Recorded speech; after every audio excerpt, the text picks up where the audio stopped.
I'm Maria Menounos, and you're tuned in to AfterBuzz TV, the ESPN of TV talk. Now, let the buzz begin.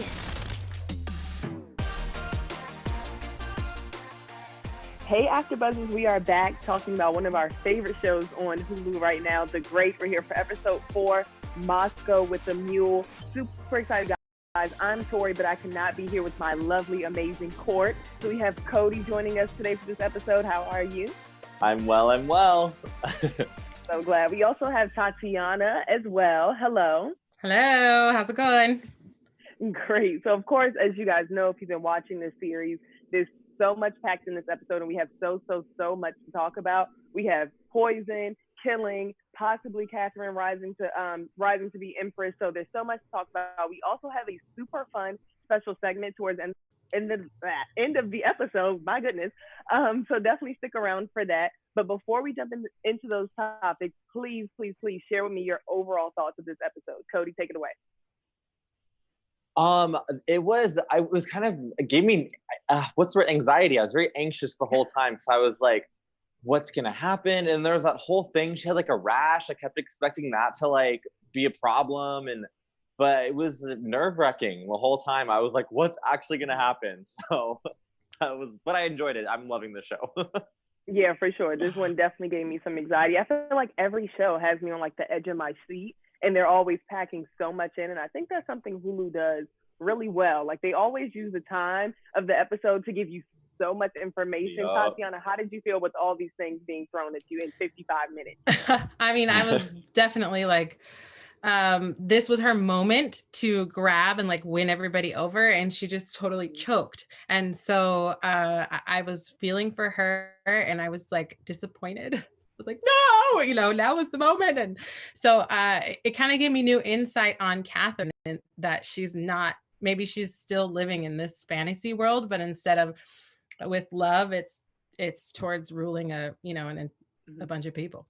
She can't do it yet. Yeah, like you guys said, like there's so much going on. You feel for Catherine every episode. So let's dive right in. So we're first, in the beginning of this episode, we're introduced to Catherine meeting the troops with macaroons, which are one of my favorite treats, but maybe not when I've just lost battle. Seeing her try to make this effort to comfort the people who are in the war, and just seeing this kind of play out. How did you guys feel about this, Tatiana? At first I was like, how are you gonna greet a bunch of men in like this lengthy dress with a box full of beautifully displayed macaroons, but then as she was dispersing them, they actually enjoyed it. Like it wasn't like, oh my gosh, like I can't believe you're giving me macaroons, I need meat and potatoes and sustenance. They were like, this is keeping me alive right now. Like, oh, I would truly enjoy a strawberry macaroon. So I thought that is a good deed. And I'm glad that she did it, because I think she can see firsthand what this war is doing, because there's still so much she hasn't experienced. And so this was definitely, and then the picture, oh my gosh, when they had to pose for the portrait or whatever, and she was stepping on that guy's hand and like crying, and he was like, just poise yourself like you have a victory. I was like, so you're writing history? Is that what's going on? It's right. Just crazy. Seeing her hand out these macaroons, and obviously we know that she has this master plan to one day, maybe sooner rather than later, rise to power as Empress of Russia. Cody, do you think this was a positive step, or do you think this kind of hindered her image a little bit, just handing out these beautifully decorated macaroons? I think it was a positive step. It seemed like a very like futile frou-frou gesture, but like Tatiana said, like the soldiers did really appreciate it, though it's not necessarily what they need in their current predicament.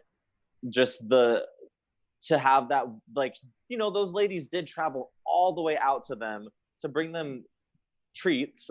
As silly as that sounds, it is a very touching gesture.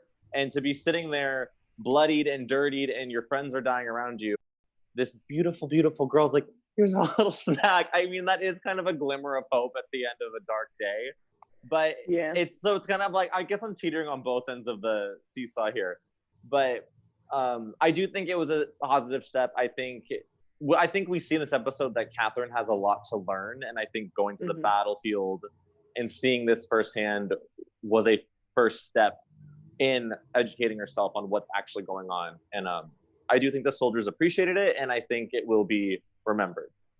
Yeah, Cody, actually, you bring up a really good point of just preparing herself. I think this episode we got to see how unprepared Catherine really is to step into power. And not only are we seeing it, but even at the end of the episode, she's kind of begging for something to change so that she doesn't have to do it. And we'll definitely get into that later because that's a really huge part. But I'm glad that you brought that up, Cody, because we definitely see that even though she's planning, she's still not necessarily ready.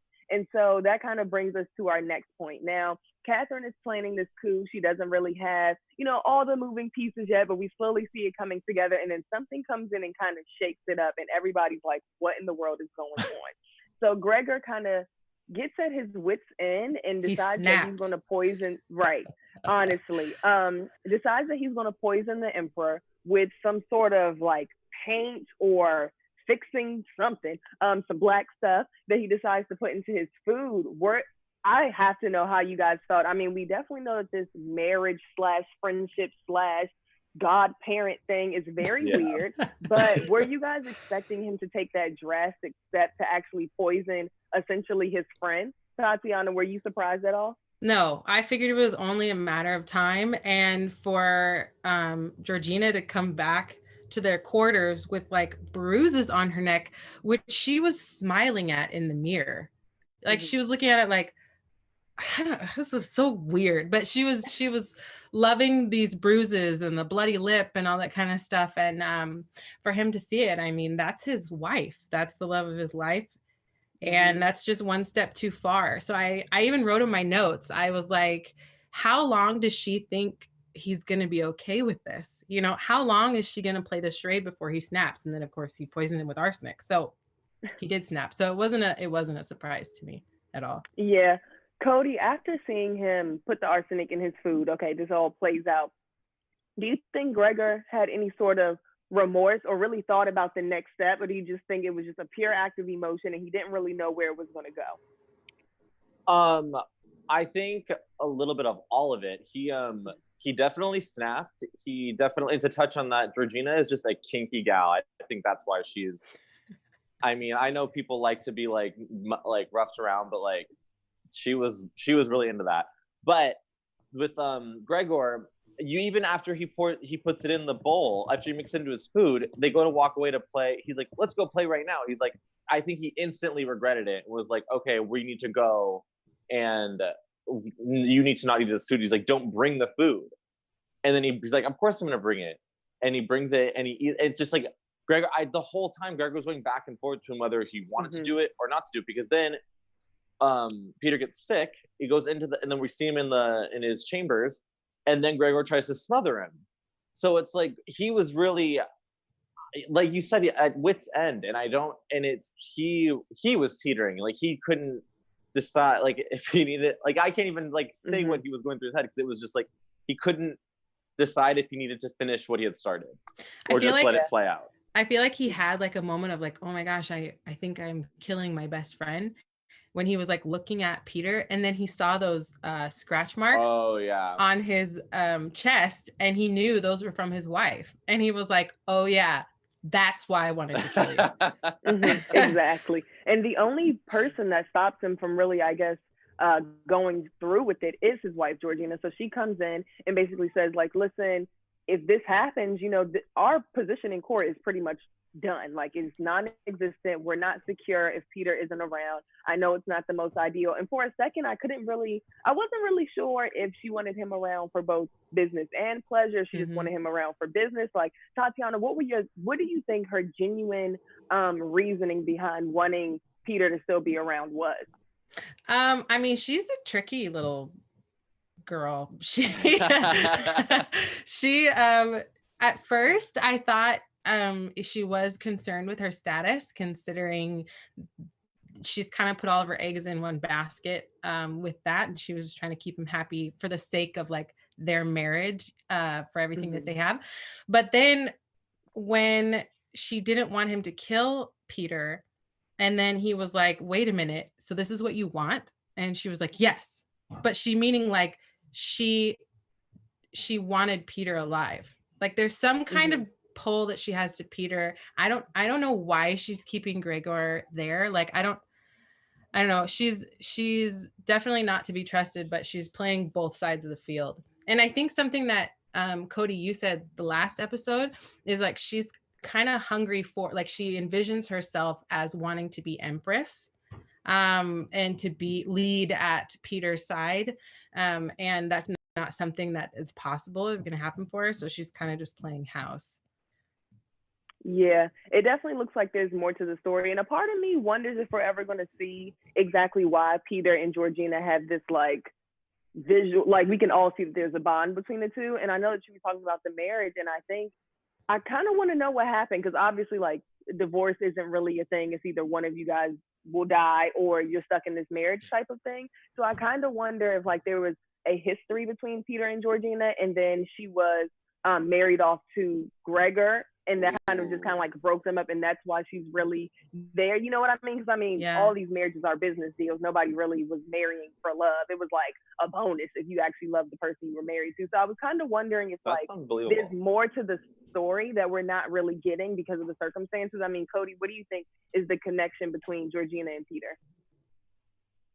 That sounds very valid to me, because I was saying before on this panel that I think Georgina is in love with Peter, but then some, I don't remember if it was one of you or Rachel who said it, but it seems like she's not really in love with him, but maybe she's in love with his power. I can't, like you said, Tatiana, she is hard to read, and I can't figure it out, because she has her moments where she has definite moments where she's kind of putting her husband to the side. She's like, oh no, Peter, this, Peter, that. I'm like, oh, she's so just wants Peter so bad she don't see her husband.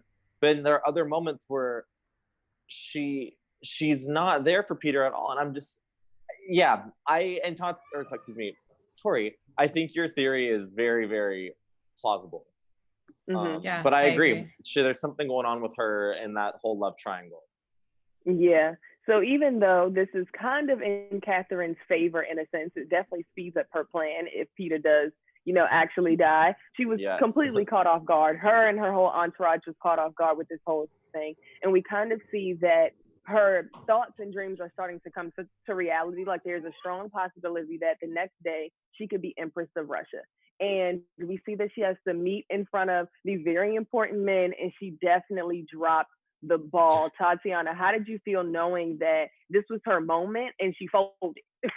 I was like, no, she had all this time to prepare. And I totally think that the distraction of Leo kind of hindered her listening to everybody else's suggestions about how she was going to go about ruling.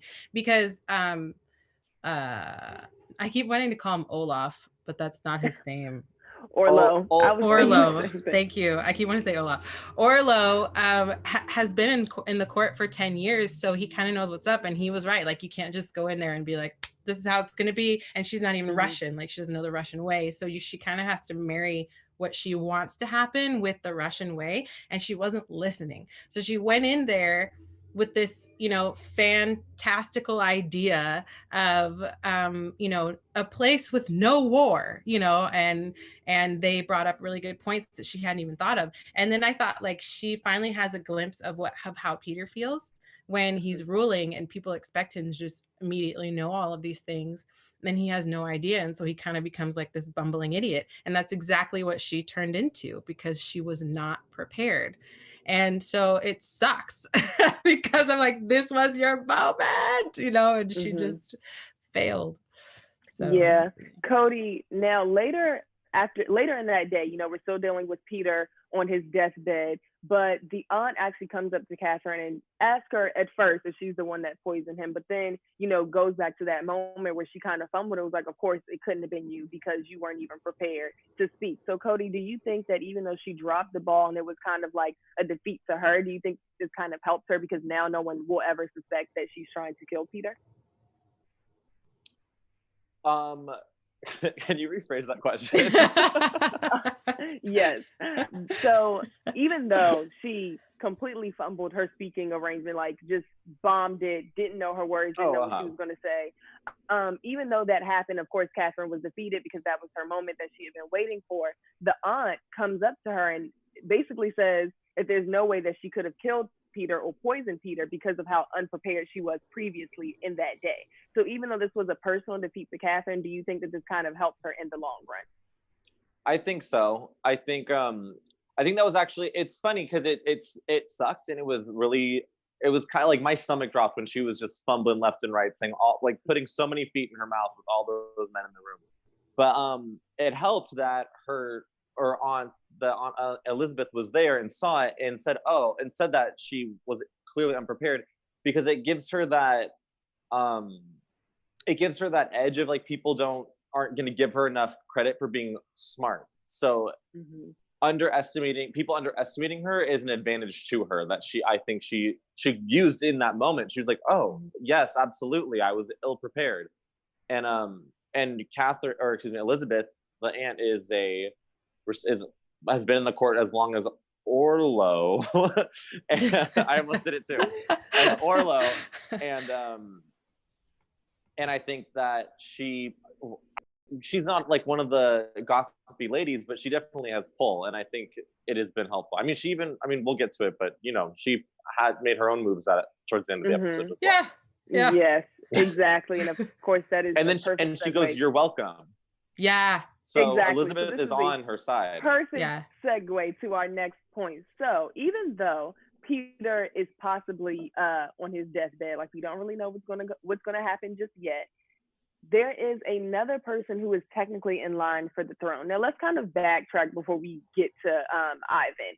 There's also a reveal that Marielle could have been the one that kind of spilled the beans about this brother that's hiding in the castle. What did you guys think about that when you realized that she couldn't keep a secret, Tatiana?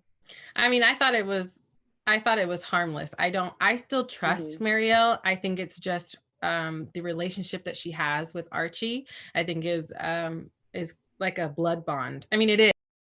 More so, she looks at him like a father figure because of the past that she explained. And so I honestly don't think she meant it as like she was as a betrayal or anything. I think it was honestly just, like, this is what happened, like a bit of gossip, like she said. But it's going to reflect badly because now Orlo is probably going to look at her as like a weak link, Yeah, Cody, did you think that after she kind of slipped this harmless detail that it was kind of detrimental to the overall plan, or it was just a harmless mistake? I think it was harmless in regards to the plan, but I do think it is the fact that they know it happened is detrimental, or just I think it's detrimental to her in general, because even back when we first were introduced to Ivan, I'm going to call her Aunt Elizabeth because for some reason I feel like if I just say one or the other, it doesn't help. So Aunt Elizabeth, she was like, oh, and if you find out who told you about Ivan, let me know, and I need to talk to them. So the fact that talk to them. Yeah, she says not those words exactly, but she's like, oh, let me know who slipped that words about Ivan. And I think that now that it's known that she's the one who said something outside of the circle, I think that could be dangerous to Marielle. Yeah, I definitely think so too. And this is kind of like a little tidbit, just piggybacking off of this topic, but in the not beginning, but when Catherine is trying to prepare a speech as she's writing, Marielle gets very excited because she knows that she's going to be restored to her place, or not that she knows, but she thinks that she knows that she's going to be restored to her place. That was a funny And Catherine is like really hesitant to respond. And so I was like, this could be a sign that when Catherine, becomes Empress, that Marielle might not be restored to her position and she might still be a servant or just kicked out of the castle in general. And I think that hesitance paired with knowing that she slipped up and told Archie about something that was supposed to be kept a secret is just not going to end well for her. And that's why I kind of felt like, okay, this might not be harmless, and Catherine might already kind of be hesitating toward her position or just kind of like her loyalty or just kind of like, I don't know, how well she can hold water. So that was kind of that. But the bigger topic that we wanted to get into was definitely Ivan. So we go back to see this little bratty little boy. And, Catherine kind of wants to go in and talk to him in hopes that she'll talk him out of trying to claim the throne. Now, Cody, how did you think that this encounter was going to go? Because I'm dying to know your thoughts. Well, I didn't even think that they were going to like try and talk him out of anything. I thought they were just like, all right, we need to, I don't know. I didn't think that was going to happen. And then it was, what was interesting to me is that Ivan is, from what I can tell, is an Ivan all the time, but he's very intelligent for being a 9-year-old. Yeah. I mean, aside from his colorful language, he just was very like, he's like, oh, they're coming for me. Oh, I'm going to be the ruler. Oh, this. Like, he just knew everything already. So, I mean, then again, I guess maybe Elizabeth does visit him often, but it was just very crazy. And then I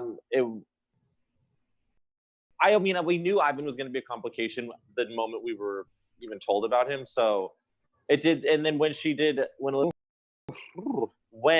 Catherine did leave the room, and I kind of got the vibe that Elizabeth might actually be the one to do it, and she did. Tatiana, did you have those same feelings? Did you think that Aunt Elizabeth was going to be the one to kill him? I thought I didn't think she was going to kill him then. I thought it would have been like maybe next episode or the episode after where the deed would actually be done. But I definitely thought that she would kill him. But it's an interesting point, because it makes me wonder why she would be picking Catherine over her own blood, because for all intents and purposes, this is her nephew by blood, even though he's half whatever, this is her nephew. So, right. So it makes me. But I don't think it's her nephew by blood, because I think it's the product of Peter the Great, and not her sister. And her sister was Peter's mom. So I think like it is her nephew-ish, depending on how I don't know, like, because he's a bastard technically. Okay. I don't know if he's even really considered her family. Okay. So then that changes things then. Not to like even stir the pot even more, but I have a little bit of a theory. I actually just wrote it down because I didn't want to forget it. I kind of think Ivan is Elizabeth's and in her brother's son. I think he's like a product of them. You know what, but then again, Cody? but now and that's why she keeps him hidden away and in the castle. Only she sees him. But that would mean that she killed her own son. Exactly. I mean, exactly. So and he's dead. So I don't know how relevant that is to the plot at this point. This is just this is a little theory I'm putting in a little pincushion up to the side, and we can maybe go down that road later. But maybe she's like, this is what I just came up with. Maybe she's like so ashamed. I really like that theory. I think that theory is totally valid. And if that's the case, then it's like maybe it's something that she's ashamed of, like the little boy that he's turning out to be is just, he would be even more terrible than Peter or his father. And then she also knows that if he came to power, like everybody would be at his beck and call. And so it would kind of make more sense. Maybe she's wants to hide him, like as in he never existed.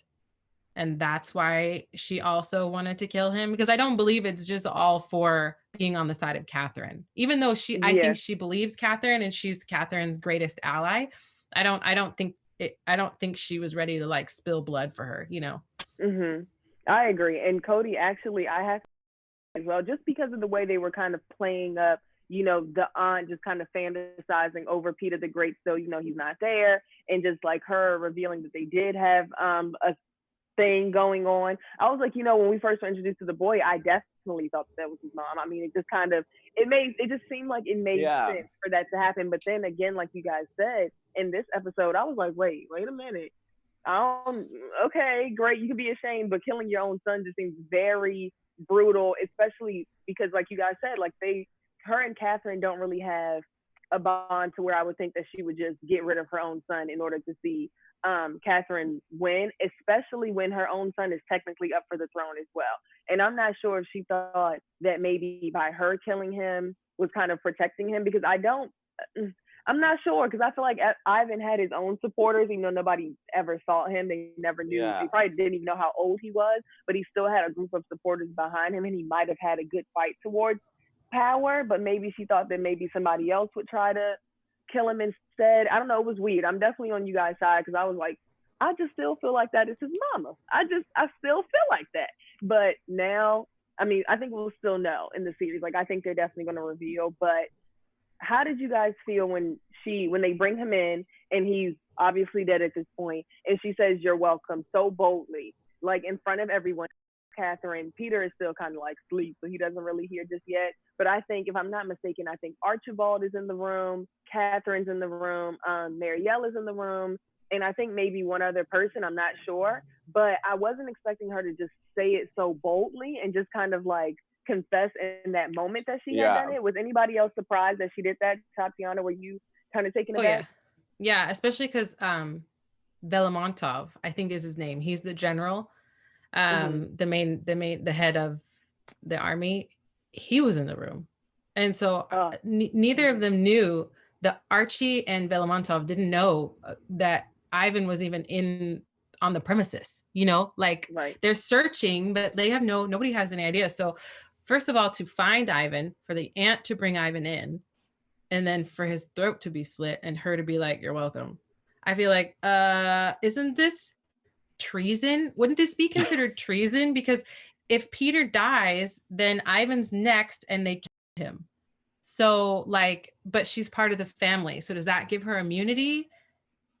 Well, at the same time, so going off that, Peter was saying, I've been saying for years to kill the little kid. Like, I don't want him around. And so I don't know. I guess that was my half idea. To like add to that. You guys know what it actually made me think I of? think, sorry, what I was trying to say is that because Peter wants Ivan dead, I don't think Elizabeth will be charged for it or disciplined, because he wanted that to happen anyway. If he lived, like if he died though, wouldn't people be like, "You're gonna get it"? Oh, yeah, there we go. Now we're back to the question mark. Okay. You guys, okay, so this kind of like, in a weird way, I know this is supposed to be like based on his history, even though it's not based on history. It kind of made me think of like Game of Thrones. I feel like everything makes me think of Game there's of a Thrones. lot of Game of Thrones energy. Yeah, because right after Ivan comes in and he's dead is the minute that Peter starts to feel better. And it kind of felt like this kind of like transfer of power, of like transfer of health type of thing that we've definitely seen in like other shows that aren't as historic but are also kind of like set in this type of time period. And so I was like, there's something really weird. It almost looked like a sacrifice, like we sacrificed Ivan so that Peter could live. And that was just really weird, and just a weird dynamic. But we kind of were left with that cliffhanger anyway, so we'll definitely see what happens in the next episode. Just to touch on this, because we haven't touched on it yet, and it was kind of like an underlying theme within this episode: the rash, Catherine being short of breath. I mean, even when she was talking in front of the men, she was kind of like trying to catch her breath. And at first I thought it was just her nerves, but then she goes back to her chambers, closes all the doors behind her, and she's like almost like desperately trying to get her breath. And what did you guys think was going on? Do you guys think maybe she's sick? Do you guys think maybe she's pregnant? What were your ideas? Tatiana, I know you have some thoughts. I see it on your face. Pregnant. I think she's pregnant, and I don't think it's Peter's. For how much sex she's been having with Leo, like, come on. Like, if she's pregnant, it's gonna be Leo's baby. It has to be. And I think she already professed her love to Leo, because when she thought Peter was on his deathbed and gonna die, she said she was gonna take Leo with her, like basically rule with me. So if anybody's having a baby with her, it's gonna be Leo. I mean, you can't, like I said, you can't have that much sex with somebody and then be like, "Nah, we're never gonna get pregnant." Like, And we haven't seen him or Peter and Catherine even do anything intimate in like a good few episodes now. Because he's losing all of his stuff on Georgina. And that other lady that comes in from like France. Yes. Oh yeah, that was random. So it was just kind of like, you can definitely see that Catherine is not the priority in the situation. But I was concerned, and then just even thinking historically, even though all history goes out the window with this show, if I'm not mistaken, I do believe that the bastard brother to Peter III, I hate using that word, but that's what they used in that time. I know that he does end up dying, but I think it was like later in his 20s, I believe, if we're like doing it just based off of history. And Catherine does end up having a son. We don't know who the father is, but so just kind of like making those historic parallels. So just kind of knowing that, I was like, maybe she is pregnant. Like there's a strong possibility that she is, because we know that she has a son, but it is a little early, and we can see that this timeline is kind of sped up in some aspects, but also kind of drawn out. I mean, I thought Peter was going to die, so I really thought this was sped up at first. So I was like, okay. But just quickly, let's just go around and say, what do you guys think is going to happen in the rest of the series? I think we're coming up on half. Will be the next episode is 5. I think there's like 10 episodes in the season. So what do you guys think? What do you guys think we have in store for the episodes to come, Tatiana? I definitely think that there's going to be a baby soon. I do think she's pregnant. I do think it's not Peter's. That's going to be horrible, because either she's going to claim that it's his until he gets older and then they'll figure it out, or they're still going to continue their coup and kill Peter in some way. But they'll have to speed it up, because if she's pregnant, she has to come into power before she has the baby. Yeah. Cody, what are your thoughts? I completely agree with the whole pregnancy thing. That's what I don't know if that's necessary. I don't know if that's actually the case, but that was one of the things I thought when I saw the rash. And I did think the breathing was mostly anxiety, but in the last scene where she's breathing really hard, she clutches her stomach like she is pregnant. So I think maybe that I think it's a very plausible thing. And my eyes go to Marielle, because I think I said this a few episodes ago, like she wants to be a lady again. She wants to have her power restored. We see that in this episode. She brings it up, and multiple times that's her like cornerstone. And even in this one, we see Catherine was like, was very much a politician about her response to it. So I think there's going to be some murkiness there, and Marielle is either going to slip up or be a backstabber. Yeah, I definitely agree with both of you. I think there's a baby soon. And I also think that in order to keep the peace with the ladies, that Catherine isn't going to be able to promote Marielle like she expects. So that's definitely going to cause some sort of rift in their relationship and in their plan. But we'll see, because this series is always throwing us curveballs. Somebody else might die, or almost die. So that's all the time that we have now. So we're super excited that you guys were able to join us for this conversation. We will leave the special segment scenario in the description below. So definitely check that out, because we love the scenarios that Tatiana gives us. I'm always stressed trying to pick them out and decide. So we definitely want to see you guys' comments below. We'll be back here at 5 to discuss episode 5. So definitely join us if you can, if you have time. In the meantime, catch up on the series, find something else that you like. We'll definitely see you guys later today. That's all we have for now, and we will buzz you later. Bye. Our founder, Kevin Undergaro, and me, Maria Menounos, would like to thank you for tuning in to AfterBuzz TV. Remember, we're not just the first, we're the biggest in the world, and we're the only destination for all your favorite TV shows. Whatever you crave, we've got it. So go to AfterBuzzTV.com and check out our lineup. Buzz you later. The views expressed herein are those of the hosts only and do not necessarily reflect the views of AfterBuzz TV or its owners or principals.